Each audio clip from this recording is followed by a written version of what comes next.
Você acredita em discos voadores? Não? Bem-vindo ao canal Origem Secreta, eu me chamo Henrique Mendonça e quero te convidar para vir nessa jornada comigo. Muitos de vocês podem não acreditar, ou outros podem ainda estar em cima do muro com esta crença que vem se intensificando nos últimos anos. Eu estou aqui hoje para mostrar para vocês um acervo de coisas que eu tenho como alguém que acredita, para mostrar para vocês o que está acontecendo no mundo, que muitas pessoas, por estarem em determinadas bolhas, acabam não vendo, não percebendo que esse fenômeno discos voadores está cada vez mais se tornando normal aí na nossa sociedade. E fica até o final desse vídeo, que eu vou mostrar 3 vídeos aí mais legais assim desde o início, desde que eu comecei a estudar a ufologia e os discos voadores e o povo extraterrestre, tá bom? Esses vídeos são bem legais, são autênticos, tá? Passaram por uma curadoria gigantesca, passaram por muitos estudos e comprovaram que os vídeos são de fato autênticos e inexplicáveis até hoje. Mas então, pessoal, vamos falar hoje sobre como esses discos voadores funcionam e também vamos falar, da sua autenticidade. Antes de tudo, vale ressaltar que uma agência americana que registra avistamentos de OVNIs, nos Estados Unidos, já registrou mais de 90 mil relatos desde 1974 até hoje, tá? São em média aí 1.800 relatos por ano só nos Estados Unidos. Esse fenômeno é um fenômeno que tá no mundo inteiro, então existem relatos do mundo inteiro: Europa, Reino Unido, Estados Unidos, Brasil principalmente. O Brasil é um marco aí na história da ufologia mundial, tá bom? Tivemos casos aí como o ET de Varginha, que foi quando uma nave caiu em Varginha. Houve toda uma movimentação do exército em torno daquela cidade, não só brasileiro, mas também exército americano em torno daquela cidade. Houveram vários avistamentos, em 69, até em 52, aqui no Brasil mesmo, e até os dias de hoje ainda temos. No Brasil, pessoal, desde 52 até 2016 foram registrados mais 743 casos de OVNIs que estão no Arquivo Nacional, tá? Isso sem contar todos os outros casos aí que estão só nas lembranças dos populares que viram, né? Então, é um assunto a se considerar, tá? Não é um fenômeno isolado em algum lugar só. Pra isso, a gente precisa ser mente aberta e entender que não é porque nós nunca vimos ou nunca vivenciamos algo que ele não exista, Até porque cada um de nós somos só pequenos seres humanos em um vasto mundo que está em um vasto universo. Ah, Henrique, mas por que discos voadores? Por que os extraterrestres não têm uma nave de outra forma? Não sei. Calma lá, que hoje tudo vai ser explicado. Você vai sair desse vídeo aqui, ó, sabendo de tudo. Vai sair desse vídeo aqui sendo nerd dos discos voadores, tá? Isso aí eu te prometo. Eu preparei pra vocês aqui, então, só pra vocês verem os arquivos, tá? Um deles, pelo menos, do Brasil, que é da Operação Prato, tá, pessoal? Que aconteceu lá no Pará, certo? Essa Operação Prato, ela durou vários meses, o exército estudando um fenômeno que estava acontecendo lá no Pará, quando os residentes lá de uma ilha estavam vendo todos os dias, um objeto voador não identificado, o qual eles chamaram de OVNI. Aqui, ó. Há alguns anos, a imprensa do país vem noticiando a aparição nos céus brasileiros de objetos estranhos que ficaram conhecidos como objetos voadores não identificados, os OVNIs. Aproximadamente 6 meses, a imprensa de Belém notificou que a população vivia sob sobressalto em razão de um estranho objeto que vindo do céu sem qualquer ruído, ora pairava no ar, ora pousava, emitindo uma luz brilhante e intensa. Então aqui, todo esse documento aqui que está disponível no Arquivo Nacional, tá? Você pode estar conferindo. Eu separei para vocês aqui especificamente na página 61, os desenhos, tá? Que os populares fizeram juntamente com o exército, que descreviam de fato um prato, Descreviam um disco, Por isso que o nome é Operação Prato. Então a gente desce aqui um pouco e vê mais um pouco aqui dele.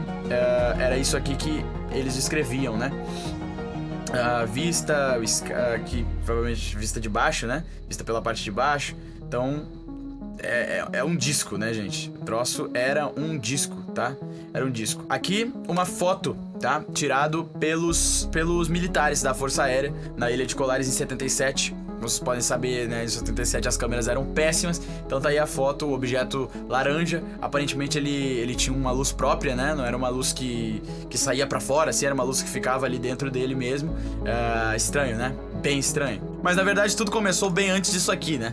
Começou lá em 1947 com um piloto muito renomado chamado Kenneth Arnold, que ele viu em formação, tá, voando no céu, coisas nunca vistas por ele como um piloto renomado lá dos Estados Unidos. Nunca tinha visto algo tão rápido e voando numa formação tão absurda como a que ele viu, tá? Ele descreveu eles como pires, né? Que a gente toma café, pairando sobre a água, né? E aí ele deu a origem a esse nome disco voador, né? E acabou falando pra mídia e tal. E isso nos Estados Unidos ganhou uma fama muito grande quando esse piloto falou isso, porque era estranho, né? Também eles estavam em pé de guerra com a Rússia. Então, será que são os russos? Será que são... Quem pode ser esses discos voadores que se movem mais rápido que qualquer jato, que mandam informação exata e tal, né? Então se popularizou muito isso por lá em 47. Pouco tempo depois, pessoal, aconteceu no Novo México o episódio mais marcante da ufologia mundial, que foi o caso Roswell, né? Foi quando os residentes da cidade de Roswell, nos Estados Unidos, noticiaram, né? Falaram que caiu numa fazenda lá próxima um disco voador dos céus no meio de uma tempestade. O negócio simplesmente caiu dos céus e estava lá a nave no deserto, exposta à mostra para todo mundo ver. Logo, a imprensa foi lá, publicou um jornal onde estava escrito disco voador cai em Roswell. Vou mostrar aqui o jornal para vocês. Então é o Diário de Roswell, né? Vocês podem ver aqui, tem data, tem tudo certinho. Aí tá dizendo assim, a Força Aérea, né? A Força Aérea de Roswell, não sei, capturou um disco voador num rancho na região de Roswell, né? Então tá aqui o pessoal, nossa, aqui tem toda a explicação ali e tudo. Eles publicaram este jornal aqui, tá, pessoal? Foi publicado este jornal. Um dia depois, quando o exército foi lá, tirou tudo. Um dia depois, o mesmo jornal postou que era um balão meteorológico e excluiu totalmente as cópias desse jornal, já não estavam mais sendo feitas e foram substituídas por um balão meteorológico. Pelo menos foi isso que o governo disse e abafou o caso pra sempre. Nunca mais se falou disso, simplesmente ficou a especulação daqueles que estavam lá, que presenciaram e que viram e afirmavam que era assim, que o governo pegou sim um disco voador, era uma nave, e contra a mídia que dizia que não, era um balão meteorológico. Então ficou por isso mesmo, né, durante muito tempo, só filmes e, enfim, coisa de ficção científica falava sobre extraterrestres, sobre OVNIs, sobre discos voadores, e o mundo foi, né, perdendo a fé, foi ridicularizando, foi falando que isso era coisa de ficção científica, etc, etc. E talvez até você hoje que está aqui me assistindo seja um desses caras que ri e fala que é impossível isso acontecer, que é coisa de ficção científica. Mas, meu amigo, o que eu te digo não é uma coisa muito boa pra você que está agarrado nessa crença, tá? Na verdade, eu estou vivendo uma época incrível para mim e para também todos os que acreditam na ufologia e sempre souberam que isso, na verdade, era uma verdade e que o governo estava mentindo pra você e você estava sendo massa de manobra do governo, né, e da mídia. Recentemente, em 2017, vazaram imagens da Marinha dos Estados Unidos perseguindo um OVNI, algo nada comum, né, na aeronáutica, coisas que a gente possui no nosso planeta. Nada comum. Ele simplesmente se movia em uma velocidade absurda, muito maior do que as dos jatos convencionais, em média 10 vezes maior. Ele praticamente brincava com o jato, né? Eu vou mostrar essa imagem no final desse vídeo, então fica aí, é um vídeo interessantíssimo, né? Esse objeto ele se move, né? Então no meio do ar, estando em uma velocidade exorbitante, ele simplesmente vira. Ele vira como quem não se importa com aquilo, como se a física do nosso mundo, o vento, a pressão atmosférica não fosse nada. Ele simplesmente faz isso. Esse vídeo saiu em 2017. Teve um burburinho, uma coisa maluca, muita gente dizendo que era fake, que era mentira. Então em 2019 os Estados Unidos comprovaram as imagens e disseram que sim, aquelas imagens eram reais e eram da Marinha Americana de fato. E pronto, ficaram quietos durante muito tempo, até que em 2023, o ex-oficial da inteligência, o David Grush, veio a público em uma audiência no Congresso Nacional, jurou perante a Bíblia e perante Deus, né, que é uma coisa muito rígida nos Estados Unidos. Se você fizer isso e estiver mentindo, você pode ser preso. Então David Grush foi lá junto com seus amigos, que estavam também a par das coisas, jurou e, com poucas ressalvas ali, ele disse que os Estados Unidos possuem naves extraterrestres, né, de inteligência não humana. Ele quis dizer, para não usar o termo mais sensacionalista, e disse sim que os Estados Unidos possuem até material biológico de seres não humanos. Então isso foi uma loucura, isso daí que aconteceu, gente. Foi a época de ouro, assim, da ufologia, e pra quem acredita de fato, sabe o que tá acontecendo, né, mas a gente vê que a grande massa não acompanha, né. Então, aproveitando aí que a gente tá falando de Estados Unidos, já vou mostrar aqui pra vocês também um arquivo, né, da investigação federal dos Estados Unidos, 1950, tá? Que tem aqui, foi liberado lá pelo FBI, está escrito assim: o investigador da Força Aérea disse que 13 então chamados discos voadores foram recuperados no Novo México. Onde é que foi Roswell? Novo México, tá? Eles foram descritos sendo de forma circular, com um centro, né? Um centro avantajado, sei lá, alguma coisa assim. A gente sabe a tradução, mas não consegue uma palavra em português. Aproximadamente 50 pés de diâmetro. Então ali tem, acho que uns 13 metros, por aí, 12 metros, alguma coisa assim. Cada um ocupado por 3 corpos de forma humana, mas apenas 3 pés de altura. Nem 1 metro tinha. Vestidos de uma roupa metálica com um tecido de textura muito fina. Cada corpo tinha uma bandagem similar a uma roupa usada por pilotos de grande velocidade, né? Pilotos de avião de caça, eu acho, né? De acordo com o senhor informante, os discos foram achados no Novo México, caíram, no caso, no Novo México, devido a um radar de alta potência do governo que acabou aí interferindo nos controles dos mecanismos dos discos. Caramba, doideira isso aqui, viu? Doideira isso aqui. E a gente tem também aqui um outro documento gigantesco. UFO, pra quem não sabe, é OVNI, tá, gente? Então, um documento gigantesco falando sobre os discos voadores, fotos antigas dos discos voadores, que é de 47, tá, pessoal? Fotos antigas dos discos voadores, entrevistas, pessoas que viram, enfim, tudo que era confidencial está aqui. O que é, obviamente, mais confidencial ainda, eles taparam, tá? Dá pra ver que tá tapado com tinta preta, mas já é alguma coisa. Que bom que a gente já tem isso aqui as formas, né? Que eles, dos discos voadores, enfim. E é isso aí. Estados Unidos, a gente tem isso aí, tá? Mas eles vêm de outros planetas, eles são daqui da Terra. O que é isso? Aí a gente não sabe, né? Eu acredito que eles estão lá. Eu acredito também que existem extraterrestres. E eu acredito que os discos voadores são tripulados por extraterrestres. Mas se você, pelo menos, está aceitando esses fatos aqui que eu tô te falando, eu não tenho como provar pra vocês que eles são extraterrestres, certo? Então, basicamente, pelo menos não nesse vídeo, tá? Quem sabe nos próximos aí a gente faça uns paralelos legais. Neste vídeo, a gente tá falando da existência dos discos voadores. E eu já tô te provando aqui que eles existem, porque governo nenhum no mundo ia fazer documentos extensos como esse, documentos extra confidenciais pra falar sobre bicho-papão, tá? Então, eles existem. É um fato, né? Agora está sendo liberado, está sendo vazado. No final do vídeo eu vou mostrar pra vocês vídeos autênticos dos discos voadores, e eles existem. Estão aqui, são mais rápidos que os nossos caças, burlam os nossos radares e conseguem fazer coisas que a gente nunca viu, tá bom? Os físicos, pessoal, já estão entrando em um consenso de que é impossível nós sermos únicos no universo, tá? São bilhões e bilhões de galáxias, bilhões e bilhões de estrelas e de planetas pra gente ser único, tá? Por mais que você seja adepto da evolução, que os mundos não foram criados por um ser inteligente, etc, etc, você ainda há de convir que se aconteceu na Terra, é quase impossível, matematicamente falando, de não ter acontecido em outro canto do universo, né? E se você é adepto de que a Terra é um milagre, logo você tá quase sendo adepto que há um criador, e esse criador, ele não seria um desperdiçador de espaço.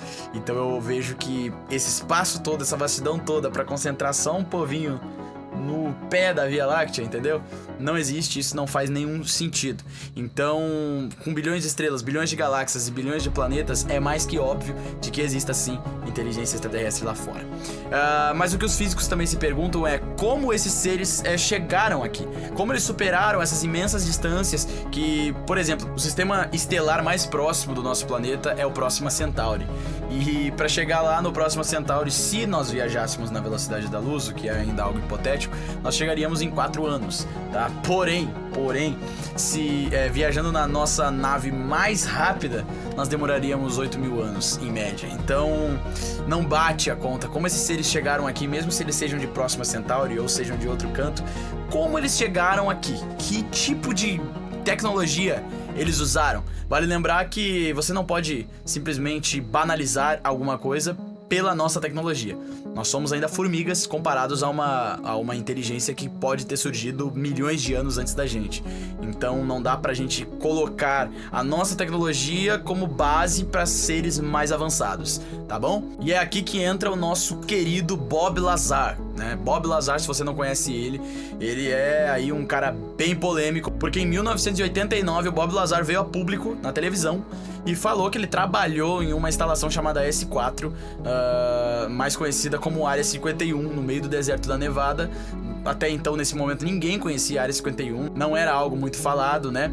E ele veio a público nos Estados Unidos e falou tudo o que sabia sobre a Área 51 e o que ele fez lá. Bob Lazar é um físico e engenheiro elétrico renomado, tá, gente? Então ele não é pouca coisa, não. E sim, ele já trabalhou pro governo. Porém, nessa instalação em específica, o trabalho era bem mais sigiloso. Então, era algo que não ficava em currículo. Não fica em currículo de ninguém trabalhar em uma instalação secreta, né? Até porque você não pode sair de lá e dizer: olha, amor, trabalhei hoje no disco voador tal. Você não pode. Então, praticamente, o Lazar, ele não tem uma comprovação de que ele estava na Área 51, porque, como eu já disse, é ultra secreto. Mas, segundo o Bob Lazar, as naves que ele fez engenharia reversa para os Estados Unidos, elas eram essas mesmas naves que a gente acabou de ver agora, e elas não tinham um sistema de propulsão convencional, como a gente usa, né, que é plasma, fogo, enfim. Eles utilizam um reator diferente, um reator chamado de antimatéria, que é alimentado por um elemento que na época ainda nem era conhecido, chamado o elemento 115, mais conhecido como moscóvio, né? Esse elemento, ele não era conhecido na época, esse elemento 115, e hoje nós temos ele na tabela periódica, o famoso moscóvio, aí que tem propriedades ainda que os cientistas estão descobrindo, né? Então é aquilo que eu falei, a gente retorna para aquilo que eu falei. Como que você, aí cético, quer medir a viagem espacial se a gente acabou de descobrir um outro elemento aí que pode ser que tenha propriedades de propulsão que a gente nunca viu antes, entendeu? Então eu acho que, como ser humano, você que é cético, você deve descer vários degraus antes de pré-julgar uma tecnologia de fora desta Terra, que evoluiu há muito mais tempo que a nossa Terra, e, querendo ou não, abrir a mente para aceitar novos fatos e pesquisar, acima de tudo, novos fatos. Fechou? E de acordo com o Lazar, pessoal, as naves, então, elas precisam ter o formato discoide para que sejam envolvidas em uma espécie de campo eletromagnético que é gerado a partir da antimatéria com o moscóvio, tá bom? E essa reação aí atômica gera esse campo eletromagnético que aí permite a nave de forma discoide viajar velocidades nunca vistas, a ignorar principalmente a lei da física. E eu vou mostrar pra vocês especificamente essa bolha no vídeo do gimbal, né, que foi vazado aí pelos Estados Unidos, aquele que a gente falou lá no início. Eu vou mostrar pra vocês então esse gimbal aí, né, como ele funciona. Isso explica as manobras incríveis que as naves fazem, né, que os OVNIs fazem durante todo o tempo. Os pilotos de avião doméstico que vem, eles falam: cara, isso aqui é impossível, a gente não faria isso aqui numa nave convencional terrestre, né? Isso aqui é complicado de explicar. Ou às vezes quando eles voam em formação, né, e eles brincam mesmo entre si com os vídeos, né, que a gente percebe, os pilotos, eles ficam atônitos com aquilo, porque foi alguém que estudou a vida toda a aeronáutica, a física e a aerodinâmica das coisas, e perceber aquilo basicamente ignorando todas as leis que você estudou, é um choque, querendo ou não. Então, de fato, existe aí uma tecnologia que está muito além da nossa e que estamos estudando aqui agora nesse vídeo. O Lazar também falou, pessoal, que as naves em formato de disco, elas não tinham rebite, parafuso, solda, nada. Elas eram naves que como se elas tivessem sido impressas em uma impressora 3D, né? Então, mais aí uma coisa para se especular, imaginando uma engenharia mais avançada, né? Como isso é feito? De fato, não é da Terra, porque se fosse, a gente ainda não tem uma forma de simplesmente imprimir uma nave. A gente ainda tem que usar parafuso, a gente ainda tem que usar porcas, e segundo ele, essas naves não usavam nada. Então aqui para encerrar a gente tem uma descrição exata do Lazar de como, né, ele descreveu o modelo esportivo que ele chamou, né, o disco voador padrão que a gente conhece. Então, abre aspas, o formato clássico do disco é essencial para a função do sistema de propulsão baseado em um elemento exótico, o elemento 115, conhecido como moscóvio, mas com propriedades distintas na teoria. Esse sistema cria uma distorção gravitacional ao redor da nave quando ela gira no próprio eixo, permitindo que ela pule no espaço-tempo ao invés de percorrer grandes distâncias linearmente, possibilitando que ela literalmente pare em uma fração de segundos quando quiser, ou se mova em velocidades impensáveis como a da luz e muito distante da nossa tecnologia atual de propulsão. A forma de disco permite que esses veículos se alinhem com as ondas gravitacionais geradas pelo reator, maximizando a eficiência da propulsão antigravitacional e por si só seja seu próprio motor. Olha como é doido isso, gente. E olha como o Bob Lazar ele explica isso muito bem como algo técnico mesmo, né? Como um engenheiro técnico mesmo. Então, cara, o Bob Lazar ele tá nessa desde 89, como eu disse pra vocês, falando a mesma coisa. E segundo especialistas, é bem difícil um mentiroso manter a mesma coisa durante anos falando, né? Até hoje, existe um documentário inclusive sobre, e até hoje ele segue a mesma retórica, falando a mesma coisa. Em vez de voar como os aviões convencionais, as naves se movem usando distorções no campo gravitacional com o disco apontado para o destino, criando o efeito visual de um movimento abrupto e não linear. Ele também afirmou que essa distorção criaria uma espécie de bolha de Alcubierre ao redor do corpo da nave. Isso também a gente vai ver no vídeo do Gimbal, tá? Que é o vídeo que o pessoal gravou. Mas, cara, o que é uma bolha de Alcubierre? Vou ler aqui pra vocês. A bolha de Alcubierre é um conceito teórico na física proposto pelo físico Miguel Alcubierre, né, em 94. Ele descreve um mecanismo hipotético para permitir viagens superluminais, que é mais rápidas que a luz, dentro das leis da relatividade, tá? Então o conceito é o seguinte: o espaço-tempo seria usado como meio de transporte. Tá batendo alguma coisa que vocês estão lendo aqui? Em vez de violar o limite da velocidade universal imposto pela luz, a bolha manipula o espaço-tempo ao redor da nave. Então, né, imagina, manipular o espaço-tempo ao redor da nave para se jogar no espaço-tempo como se fosse uma onda mesmo. A ideia é encolher o espaço da frente da nave e expandir o espaço de trás da nave, né, fazendo com que ela sempre seja jogada para frente. Viagens sem movimento. Dentro da bolha, a nave estaria em repouso. Então, a pessoa que está lá dentro não sente. Ela simplesmente não sente. Enquanto o próprio espaço-tempo ao redor dela é deformado. Isso significa que a nave nunca ultrapassa a velocidade da luz em relação ao espaço e ao seu redor, mas a bolha pode se mover mais rápido que a luz. Pegaram a visão? Energia negativa. Para criar a bolha, seria necessário um tipo de energia exótica, como a antimatéria, que atualmente não sabemos como produzir. E aí, estão pegando alguma coisa? A densidade da energia necessária é extremamente alta, possivelmente maior do que qualquer coisa que a tecnologia atual já fez. E esse mecanismo evita os paradoxos associados às viagens rápidas, né? Então, ciência e as coisas que o nosso amigo Bob Lazar aqui está falando estão batendo, né? Vamos passar um pouco mais ao redor do corpo da nave, né? A bolha então ocupa o corpo da nave, que causa uma reflexão de luz para quem está vendo de fora, evidenciando os relatos de orbes ou bolas de luz no céu se movendo de maneira rápida ou estranha. Vide aí o vídeo Gimbal, né, disponibilizado pela Marinha. Então, sempre que as pessoas olham para cima e veem um OVNI se movendo, elas falam o quê? Uma bolinha de luz, uma orbe de luz, porque tá brilhando. Na verdade, esse efeito é uma distorção da luz que é causada por essa bolha. Então, sem mais delongas, agora que eu já expliquei como as naves funcionam, vamos mostrar aqui o vídeo Gimbal, que é, sinceramente, o melhor vídeo da ufologia atual, porque foi gravado pelos Estados Unidos, pelo exército, né?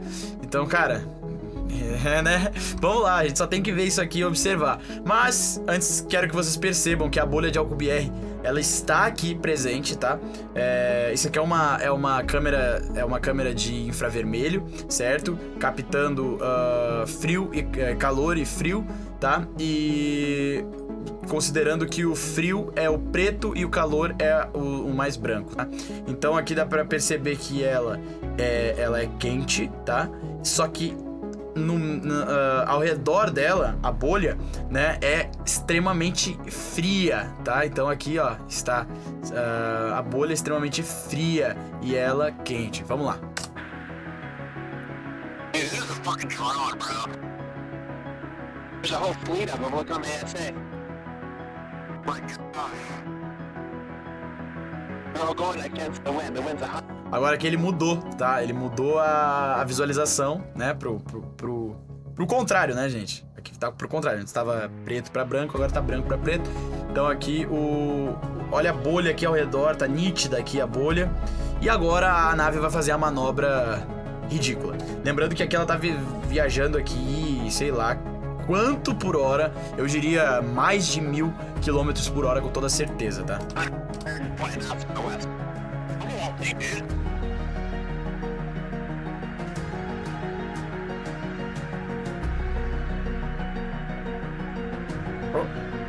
That's not our LNS though, is Ó. it? It's not. É bom demais, né, mano? Nossa! Aí ele para de gravar. Gente, isso aqui é... Vamos voltar frame a frame aqui. Isso aqui, gente, que a nave fez, é impossível. É que quanto mais você estuda uma coisa, mais você fica lúcido quanto a isso, né? Se você não entende nada de física, óbvio, pra você, só uma navezinha que fez assim, tá ligado? Mas pro piloto que estava ali, presenciando, que estudou aerodinâmica e tudo, ele não entende.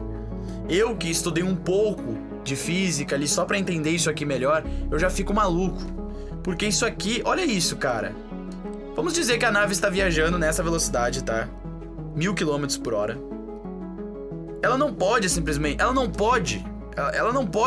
ignorar a lei da física e simplesmente fazer o que ela fez aqui. Ela não poderia, teoricamente, né? Mas ela fez. E ela fez mais de uma vez. Olha, ela fez mais de uma vez. Olha, nossa, velho. Entendeu, gente? Por que esse aqui é o melhor vídeo de OVNI? Por que esse aqui é o trunfo da ufologia hoje? E por que a gente tá tão feliz com esses vazamentos que estão acontecendo? Porque isso aqui, cara, esse vídeo comprova que não estamos lidando com tecnologia nossa. E se é nosso isso aqui, cara, estão ocultando muito coisa da gente. Entende? Cara, se eles ocultando isso aqui da gente, então, meu Deus, já existe viagem interplanetária já, entende? Porque isso daqui não é brincadeira. Isso que ela fez em vídeo, mostrando pro mundo, isso aqui não é brincadeira. Então tá aqui o vídeo pra quem quiser ver, o nome é Nave Gimbal, tá bom? Então, doideira isso aqui. Agora, pra continuar a sequência, a gente tem aqui também um vídeo que por muito tempo foi, antes do Gimbal surgir, esse aqui foi o melhor vídeo da ufologia da história, tá, gente? Foi na Turquia, em 2007, uma pessoa gravou na beira da praia esse OVNI pairando em cima do mar, tá? Então, era noite, mas vocês podem ver aqui perfeitamente o disco, tá? Então, aqui está ele, aqui embaixo tem uma espécie de luz, um reator, algo do tipo. Vale ressaltar que, creio eu, que quando eles estão parados assim no ar, eles não precisam usar aquela propulsão, então por isso que não tem nada. Ou, também não sei, é a minha especulação agora, tá? Mas o interessante desse vídeo aqui é que além de mostrar uma nave perfeita, também mostra os tripulantes, tá? E a gente vai ver os tripulantes, tá bom? Fiquem aí que a gente vai ver os tripulantes, tá? Então tá aqui a nave, ó, vocês veem que o brilho aqui embaixo ele intensifica, né? Por várias vezes, depois diminui, intensifica. E ali está uma espécie de janela, certo? Ó, lembrando que ele tá no zoom máximo aqui, tá? Mas ali tá uma espécie de janela. Bem aqui, ó, uma espécie de janela, tá? E agora, na minha opinião, a melhor filmagem dele, tá? Baksana Salih. Hayır Aqui tá oraya değil. perfeitamente, tá Yani pegando sağ- perfeito aqui, tá? Batarya. Salih görüyor musun beyaz ışığı Os yukarıda? tripulantes já estão ali, Işığı kıstım biraz. certo? Ama duruyor değil mi orada? Os tripulantes já estão ali. Hı hı. Esse é o mais bizarro. Uma pessoa aqui do TikTok pegou a imagem e tirou foto de alguns frames, tá? Que eles conseguiram que a gente ao vivo aqui não conseguiu, tá? Vê se faz sentido aí pra vocês, tá? Desse OVNI aqui da Turquia. É bom ressaltar que esse vídeo passou por uma série enfim, testes, etc. E não constou como algo criado, CGI ou algo do tipo, tá? Esse vídeo é autêntico. E é um dos melhores vídeos. Era o melhor até o gimbal surgir, né? Mas esse aqui, absurdo. E olha só que legal aqui, então, o que ele nos mostra, tá? Os tripulantes ali. Olha, interessante, né? E interessantíssimo, né? Bem o Grey padrão mesmo, né? Ó, a cabeça ali, os olhos. E aquele ali, nossa, absurdo. Chego até a me arrepiar, gente. Então agora o nosso terceiro lugar e último vídeo é de um piloto na Colômbia que estava filmando seu voo e capturou aí um objeto, não sei se estava estacionado no ar ou se veio em direção a ele, em formato discoide também, em extrema velocidade, né? Conforme a gente já viu tudo aqui, exatamente bate com todas as correlações, tem todas as correlações certinhas aqui. E bora ver esse vídeo aqui, tá no meu top 3, é absurdo, 1, 2, 3 e vai. Aqui eles fazem uma pausa, né, pra gente analisar o objeto. É interessantíssimo, olha só. Exatamente como... Nossa, exatamente. E tá voando, gente. Se ele estiver voando, que eu acredito que ele esteja, tá exatamente conforme foi dito. Ele se vira pra voar, né? Ele se vira pra voar. Ele não voa assim como um disco, assim, que ele é. Ele tem que se inclinar pra voar, né? Absurdo isso aqui, tá? E passou. Olha como ele passa rápido, velho. Nossa. São frames, tá? São frames. Aqui, ó. Ó, passando os frames aqui agora. Ó. Olha como é rápido. Pá e pá. E se foi. Doideira isso aqui, tá?